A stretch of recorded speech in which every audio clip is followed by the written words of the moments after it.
క్రికెట్లో భారత క్రికెట్ జట్టు అసాధ్యాన్ని సుసాధ్యం చేసి చూపించింది. వర్షం కారణంగా సుమారు 8 సెషన్ల ఆట తుడిచిపెట్టుకుపోయినా మరో సెషన్ మిగిలి ఉండగానే విజయం సాధించి చరిత్ర సృష్టించింది. కాన్పూర్ వేదికగా బంగ్లాదేశ్తో జరుగుతున్న రెండో టెస్టులో టీమిండియా ఈ ఫీట్ సాధించింది. టీ20 తరహాలో 8కి పైగా రన్ రేట్తో తొలి ఇన్నింగ్స్లో పరుగులు చేసిన రోహిత్ సేన ప్రత్యర్థి బ్యాటర్లకు కళ్లం వేసి మ్యాచ్ను చేజిక్కించుకుంది. ఇప్పటికే తొలి టెస్టులో 280 పరుగుల భారీ తేడాతో గెలుపొందిన భారత్ కాన్పూర్ టెస్టులోనూ గెలిచి టెస్టు సిరీస్ను 2-0తో క్లీన్ స్వీప్ చేసింది. దీంతో ప్రపంచ టెస్టు ఛాంపియన్షిప్ పాయింట్ల పట్టికలో అగ్రస్థానాన్ని మరింత పదిలం చేసుకుంది. పాకిస్తాన్పై టెస్టు సిరీస్ క్లీన్ స్వీప్ చేసి ఇండియాలో అడుగుపెట్టిన బంగ్లా పులుల గర్వాన్ని టీమిండియా అణచివేసింది.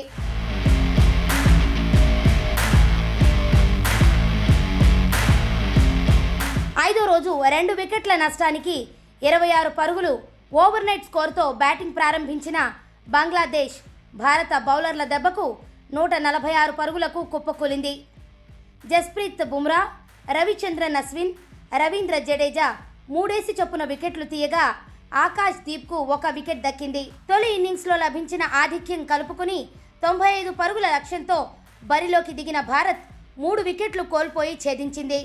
51 పరుగులతో యశస్వి జైస్వాల్ టాప్ స్కోరర్గా నిలిచాడు.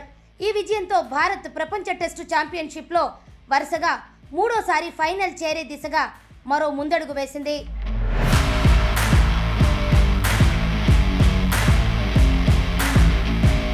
వర్షం తీవ్ర అంతరాయం కలిగించడంతో కాన్పూర్ టెస్టులో తొలి 3 రోజులు కేవలం 35 ఓవర్ల ఆటే సాధ్యమైంది.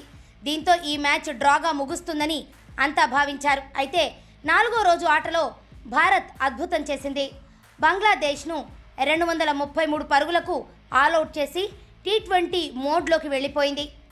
34.4 ఓవర్లలోనే 9 వికెట్లు కోల్పోయి 285 పరుగులు చేసి ఇన్నింగ్స్ను డిక్లేర్ చేసింది.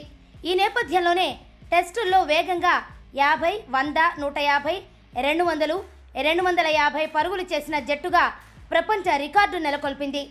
భారత్ ఇన్నింగ్స్ చూసిన ప్రేక్షకులు జరుగుతోంది టెస్టు మ్యాచా లేక టీ20యా అని కన్ఫ్యూజ్ అయిపోయారు.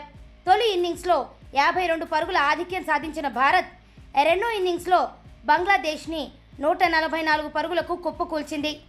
అనంతరం 95 పరుగుల లక్ష్యాన్ని 17.2 ఓవర్లలోనే ఛేదించి మ్యాచ్తో పాటు సిరీస్ని కైవసం చేసుకుంది.